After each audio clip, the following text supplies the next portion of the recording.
Merci, monsieur le maire. Ce rapport mérite quand même que l'on s'y attarde une poignée de minutes parce que une augmentation d'affectation de l'autorisation de programme à hauteur de 450 000 €, ça fait quand même 3 concours de Miss France, c'est quand même beaucoup. Cela fait 4 années et demie de budget pour la cause animale, donc c'est une somme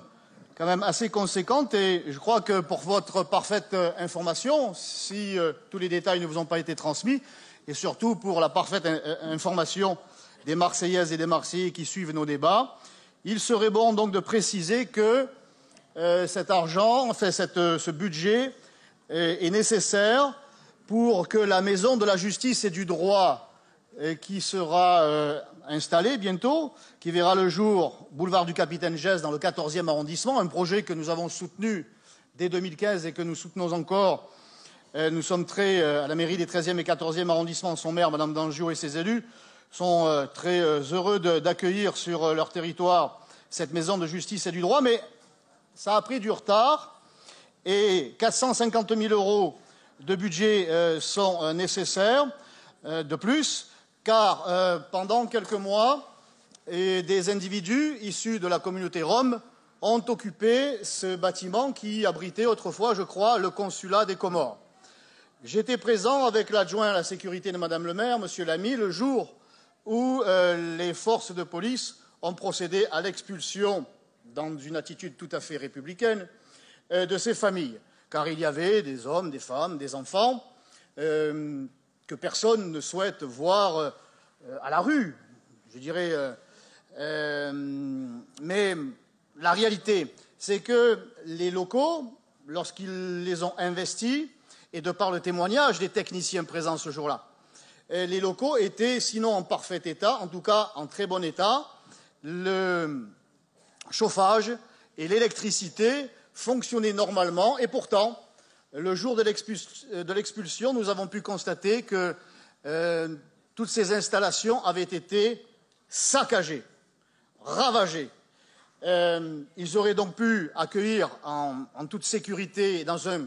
certain confort ces familles. Eh bien, ce sont ces mêmes familles, en tout cas, j'imagine les adultes, qui ont préféré tout démonter, le moindre centimètre de câble et de cuivre pour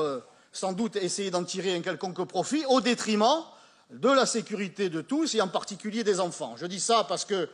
l'on serait tenté de nous accuser, encore une fois, de ne pas avoir de cœur, que d'abandonner ces familles à leur triste sort. Or, le triste sort, c'est elles-mêmes qui le provoquent.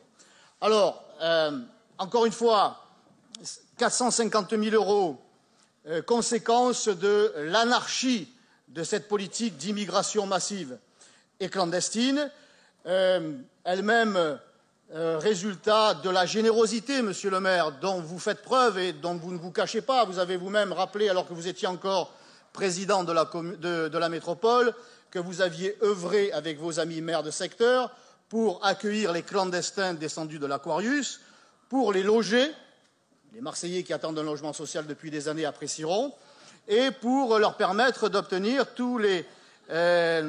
avantages que procure notre système social. Eh bien, cette générosité qui est la vôtre, elle est connue, je dirais, même à travers le monde, et on se presse à Marseille pour en bénéficier au détriment, encore une fois, au détriment, je l'ai dit tout à l'heure à l'occasion de la critique du compte administratif, 28% des Marseillaises et des Marseillais vivent en dessous du seuil de pauvreté. Et il est de notre devoir, en tant qu'élus, et ça devrait être le vôtre en tant que premier magistrat de la ville, de penser aux Marseillais d'abord. Je ne dis pas qu'il ne faut jamais penser aux autres, mais charité bien ordonnée commence par soi-même. Et quand on a une situation sociale aussi explosive, avec des Marseillais en général, et je dirais des personnes âgées en particulier, qui n'arrivent même plus à payer leur note de chauffage, qui ne s'accordent plus qu'un repas par jour, pour certains qui survivent dans leur voiture et pourtant qui travaillent. On pourrait aussi parler des travailleurs pauvres, car si certains ont un emploi, ça ne suffit même plus à les nourrir et ni même à les loger. Je crois que, encore une fois, monsieur le maire, pour celles et ceux qui sont pétris d'humanisme, d'accueil, d'amour et de compréhension